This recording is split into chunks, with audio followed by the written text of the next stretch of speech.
Bonjour à toutes et à tous et bienvenue à cette nouvelle vidéo. Comme chaque semaine, on va se faire ensemble une petite revue de marché, une petite analyse au niveau crypto.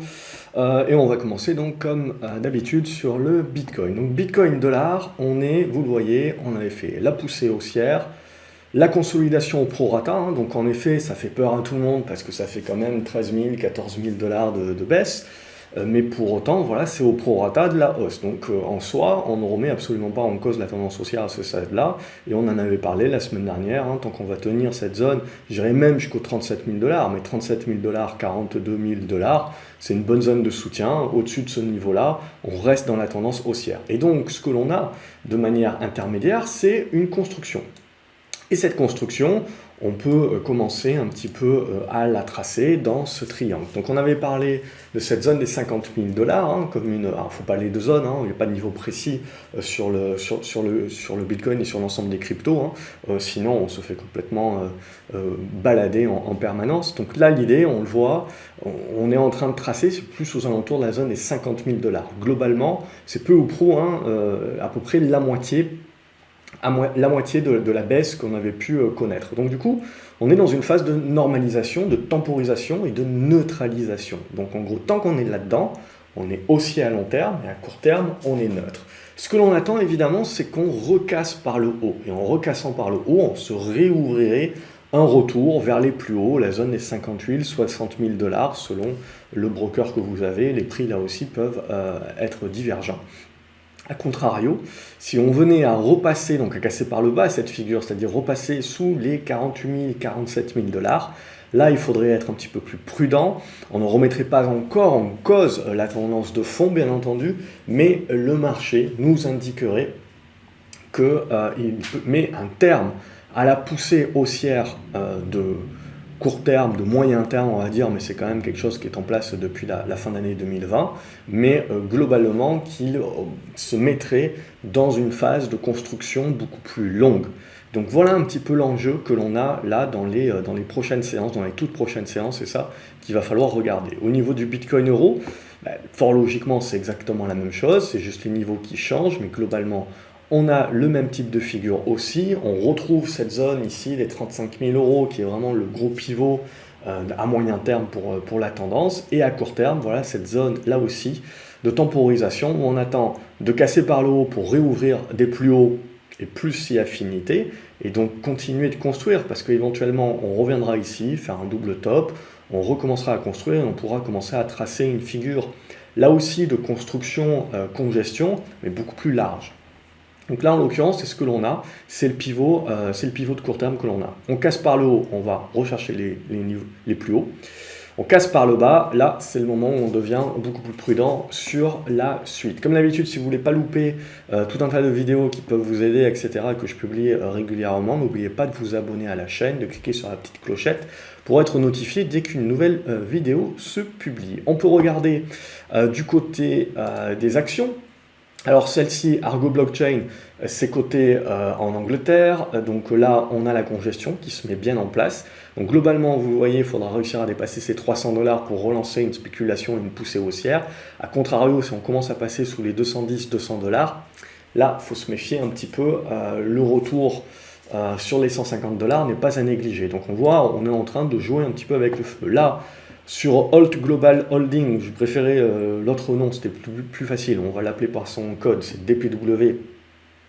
Là, de toute façon, on a tout cassé. Par contre, ce que l'on a, on le voit, c'est l'arrivée sur une zone de support. Comme sur pas mal de petites valeurs spéculatives US, vendredi, hein, on a pas mal purgé, capitulé, les acheteurs ont capitulé, mais pour autant, on est revenu faire de belles mèches basses, ce qui permet de éventuellement nourrir des rebonds techniques à ce stade-là, mais qui peuvent se faire au prorata de la baisse, donc ça peut être toujours juteux pour les traders de court terme. Mais globalement, là, voilà, ça mettra un petit peu plus de temps à se construire, mais globalement, il peut y avoir, on le voit, des rebonds qui peuvent s'effectuer. Sur les titres un petit peu plus gros, comme Bitcoin Group CO, on voit à peu près la même chose sur tous ces titres blockchain, tous ces titres crypto, etc. On voit une dégradation. On voit une dégradation moyen terme qui est en train de s'opérer. Alors, bien entendu, cette dégradation se retournerait si le Bitcoin, comme je vous l'ai dit, arrive à casser par le haut.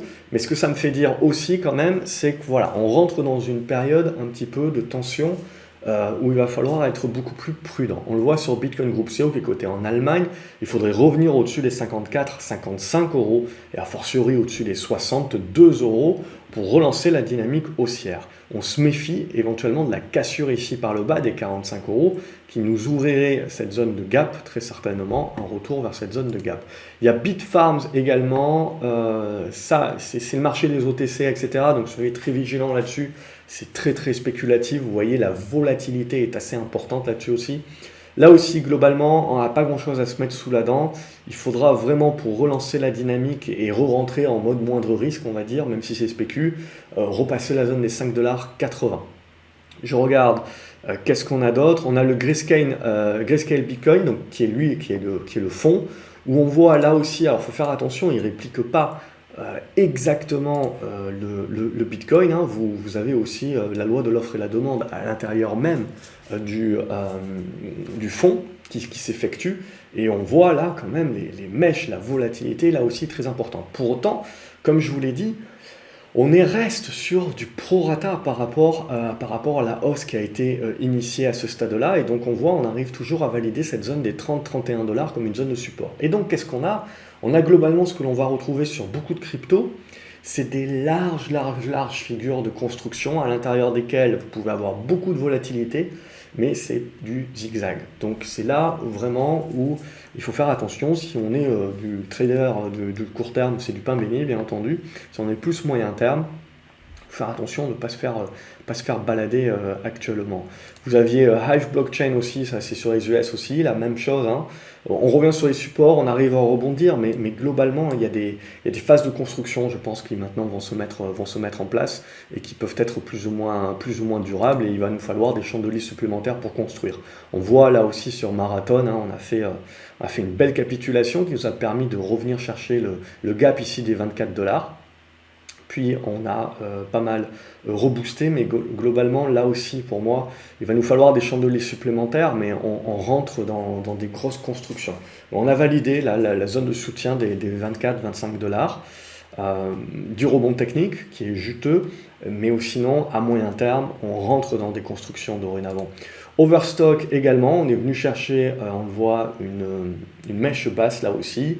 On va tenter les rebonds qui peuvent se faire au prorata, donc vous pouvez toujours revenir chercher les 70-73$, hein. Fait toujours 10$ à gagner, c'est pas rien, mais d'un point de vue moyen terme, on est en train de redégrader les tendances dorénavant, donc on se remet un petit peu en mode observation. Riot, ça va être la même chose que sur Marathon par exemple, on a fait la mèche basse, on est revenu non loin de la moyenne mobile 50 à ce stade-là, donc on ne remet pas en cause les tendances haussières de fond, hein, mais bien entendu, là, on a corrigé quelque part les excès spéculatifs que l'on avait mis en place, et on est en train, donc c'est des titres qui vont rester très volatiles, bien entendu. Et moi, ce que j'attends, là, c'est des chandeliers supplémentaires qui vont me permettre de construire des figures et de voir un petit peu la suite, bien entendu. Blockchain Group, là aussi, c'est de la construction, vous le voyez, à l'intérieur d'un triangle quasi symétrique. Mais globalement, là, on va ajuster un petit peu le niveau dont on avait parlé la semaine dernière, mais on a exactement la même chose, c'est-à-dire une phase de construction dans une tendance haussière de fond, et on est en train, là aussi, de plutôt hésiter dans le bas de la figure. Donc tant qu'on n'arrive pas à repasser les 2,05 €, on est prudent, puisqu'une cassure par le bas, ça ne serait pas la fin des haricots, mais ça serait nous renvoyer certainement vers la zone des 1,60, et ça serait casser un petit peu la dynamique, bien entendu, et donc remettre à plus tard toute relance et prendre du temps. Donc ça dépend si on veut rester en position, ça ne nous dérange pas de conserver les positions, ou au contraire de lâcher les positions dès que ça tourne contre nous, parce que les constructions peuvent mettre du temps à se faire et à se relancer, et pendant ce temps-là, on immobilise du cash pour pas grand-chose. Donc on va regarder maintenant les différentes cryptos, et on va retrouver des choses assez intéressantes, donc toujours très techniques. Le BAT, premièrement. On était dans une belle construction ici, on a relancé, on a breaké. On a fait le pullback, c'était vendredi ce week-end, on le voit sur l'ancienne oblique, et donc là, éventuellement, tenter de repousser. En tout cas, on a revalidé que le BAT était toujours très puissant, mais vous le voyez, il faut être prêt à encaisser quand même une énorme volatilité, hein. Donc des volatilités de 30%, et puis sur certaines cryptos, 50%, donc ça va très très vite, et pour autant, on ne remet pas en cause la tendance de fond, je le répète, c'est important. Et donc là, du coup, on a cassé, et donc là, avant de remettre en cause la tendance, il faudrait repasser sous ces 60 centimes de dollars. Donc tant que ce n'est pas le cas, on reste positif. Donc le Bitcoin, on l'a fait, on peut regarder le Bitcoin Cash. Le Bitcoin Cash, on voit, c'est beaucoup plus en dedans. Au niveau du Bitcoin Cash, on n'a pas grand-chose, je dirais, à se mettre sous la dent, tant qu'au minimum, on ne va pas réussir à casser cette oblique ici, c'est-à-dire à revenir au-dessus des 550 dollars. Et là, éventuellement, on peut jouer, tenter la relance haussière. Au niveau du Cardano, même chose, on rentre dans une espèce de construction. Pas grand chose à se mettre sous la dent, je dirais. Il faudrait revenir au-dessus des 1,20$. Vous revenez au-dessus des 1,20$, on peut tenter à nouveau une percée, une poussée. Sinon, si on commence à lâcher un petit peu, eh ben, il faudra laisser vivre et potentiellement entrevoir un retour vers les 90 centimes de dollars. Au niveau de Cosmos, même chose. On a validé plutôt le niveau des 22 dollars à casser par le haut pour relancer la dynamique haussière. Le support, lui, est aux alentours des 16,50 dollars et donc à l'intérieur, on construit. Le Dash, c'est exactement la même dynamique, c'est-à-dire ce qui va nous intéresser, c'est de recasser la zone des 230 dollars pour relancer la dynamique haussière. Et sinon, vous voyez, tant qu'on est là-dedans, on est en train de souffler, de neutraliser. Notre support est donc aux alentours des 190 dollars à tenir.